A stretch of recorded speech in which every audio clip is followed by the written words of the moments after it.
Hey everyone, I'm Sean Castleberry, and this is another one of my philosophical lecture shorts. If you caught my most recent one, the one before this, I originally had planned on making that video and the one I'm about to do now all in one, and then doing some cool music and editing over it. But what I realized is me being out here at my river house, trying to move to remote instruction for all my other classes because of everything going on right now. That I'm just going to listen to what my old hockey coach used to say, and he used to teach us about KISS, which is keep it simple, stupid. So I'm just going to make the videos, use my phone, post them up on YouTube, and then give them to my class. And if you guys want to watch them, you're more than welcome to if anyone else wants to. So with that being said, don't forget this is for my logic class. We're in the middle of the semester right now. We're working on chapter 5 of the Concise Introduction to Logic by Hurley. The 11th edition is the book I'm using. So the last video we were talking about categorical syllogisms and standard form. Now we're going to talk about the other part of section 5.1, and that is mood and figure. So let's begin. Let's talk about what the mood of a categorical syllogism is. That's real easy. So what we'll need to remind ourselves of are the 4 different types of propositions, which are A, E, I, and O, right? A propositions are all blank or blank. E propositions are no blank or blank. I propositions are some blank are blank. And O propositions are some blank are not blank. That's standard form for those propositions, right? So all you have to do to know what type of mood it is to know those letters of each one of these the 2 premises and the conclusion. And we always start with the major premise. So we just say, all cats are felines. What type of proposition is that? Well, that is an A proposition. So write A right there. We look at the next one. Some felines are tricksters. Well, that is, so some are. All right, that is an I proposition. So we'd write then I. And then we look here, some tricksters, for the conclusion, some tricksters are cats. We're looking there, that is another I proposition. So the mood of this argument, the syllogism, is an AII. All right, it's really easy, but you always got to make sure the major premise is the first letter, the minor premise is the second letter, and the conclusion is the third letter. Let's do the example number 2. No dogs are animals who can fly. Some mammals are animals who can fly, and then some mammals are not dogs. All right, so we start with the major premise first. We have a no, so we know that is an E proposition. We have some mammals are animals who can fly. Well, that's an I prop. And then down there, some mammals are not dogs. That is an O proposition. So the mood of this argument is an EIO. Real easy stuff here, guys, right?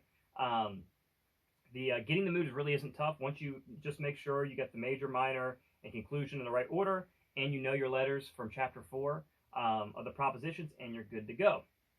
Okay, so now let's move on to figure. All right, so the figure is the position of the middle term in each one of those arguments. All right, and the middle term can appear in a syllogism in 4 different ways. If you look down here, well, I'll bring it up a little bit. If you look down here, this is the 4 different ways in which the middle term can appear. We see figure 1 right here. All right, the middle term comes in the subject position. All right, and then the second premise is in the predicate position, right? Figure 2 you have here, it comes on both on the end. You have both of them in the predicate position of the 2 premises. In figure 3, you have the middle term would appear in both of the subject position of both premises. And then finally, figure 4, you have the first premise, it's over in the predicate position, and second premise, the middle term is in the subject position. Now we have the S and P here, right? These are designating the major and minor terms with subject predicate. Remember, you always assume the subject and predicate at the bottom. The subject is the minor term, right? And the predicate is always the major term there, all right? So now one way, this is standard form of how we think about moods. Now, Hurley is really famous, kind of like, not just Hurley, but other people who teach logic as well. We'll talk about the collar, the shirt collar. Do you remember this? Draw a little line here. Got our line here. Here we go. See, to remember all the different figures, the way the middle term is, you have this part of the collared shirt going this way. There it is there. And number 2, it goes up. 3 goes up there. The middle term's there. And 4, the middle terms are like that. It's called the shirt collar. Now, in my class, we call it a tight shirt collar because a lot of people will confuse 2 and 3. They'll think 2 is actually 3, and 3 is actually 2 because they think the shirt collar is there. Think if it's a tight collar, you're pulling that thing close together, so the middle terms are always here. It's just something I memorized. I just kind of like close my eyes, and I can picture this collar and all those figures in a row, what they are. So what we'll do now is let's talk about we had the moods of these. Let's talk about the figure. So we go back here. We have AII. That's the mood of it.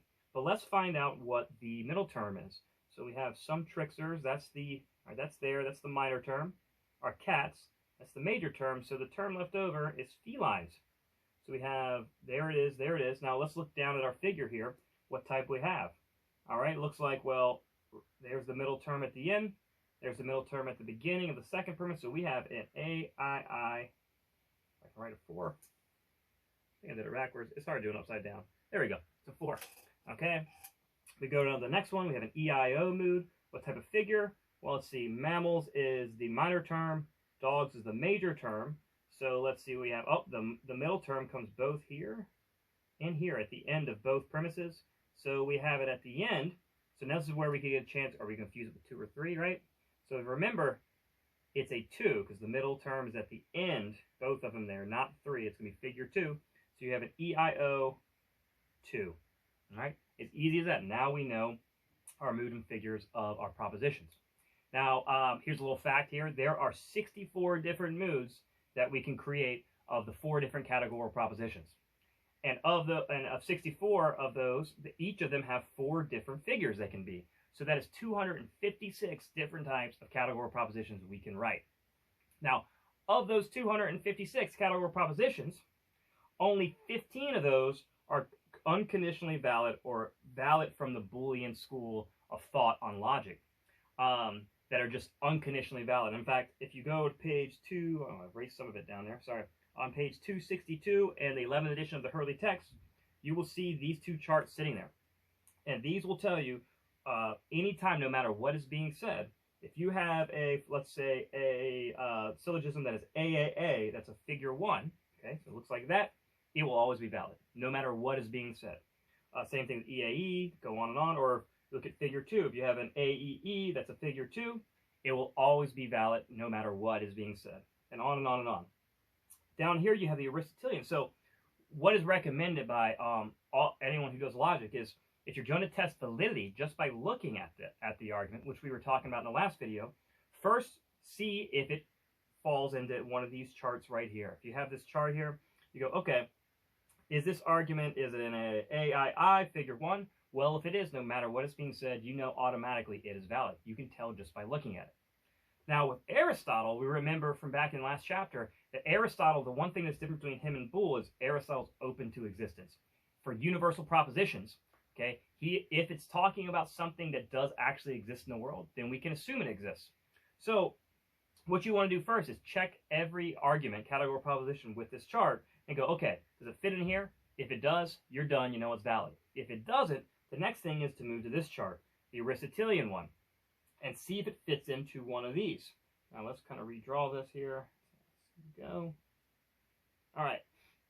And then what you want to ask yourself, if it is, let's say you find out it was an EAO figure 2, you go, okay, hey, it's not valid up here, but it's unconditionally valid, right? Or excuse me, it's not unconditionally valid, it's conditionally valid, given if we look over here, what is the actual condition of existence here? So we see here, we talk about what is the object we're talking about that exists. So in this case, the EAO, you want the subject of the conclusion, which is the minor term. If the minor term in an argument is something that exists in the real world, let's say we're talking about chairs, tables, whatever it might be, then you have a conditionally valid argument. Given that this thing exists, it would be valid according to Aristotle. If you don't know if it exists or not, we're not sure yet, you would just say it's conditionally valid until we understand, or until we find out whether it exists or not. We see here, like these down here, AII, EAO, and figure 3, that's the middle term. Is the middle term something that exists? If it does, then it's valid, according to Aristotle. And finally, the AAI, if the predicate term, which is the major term, if that is actually existing or not, depends on if it's valid. Okay? Now, if you don't know whether it's valid or not, if you're just looking at the symbols, then you just say it's conditionally valid until we find out whether the thing exists or not. If it does, it is. If it isn't, it's not. As we go on, we'll get a little better at doing this. Now, there are ways that you read in the book, the text, to try to memorize these things. We're going to find a bunch of different ways to really know whether it's valid or not. You can memorize these charts. You can use these charts as a reference. In the next section, we're going to prove these charts by showing Venn diagrams that actually show why these are valid. And then in section 5.3, we're actually going to develop certain rules from all this. And for me, I like just memorizing the rules because I don't have to memorize all these things. I just memorize a couple of these different rules, and I can test for validity that way. But we're going to have a bunch of different ways to figure this out. Anything else I want to talk about? I think that's it. In the next video for next week, we will be discussing Venn diagrams. And the video after that, hopefully be doing the rules of categorical syllogism. So I'll see you till then. Email me if you have any questions. Thank you.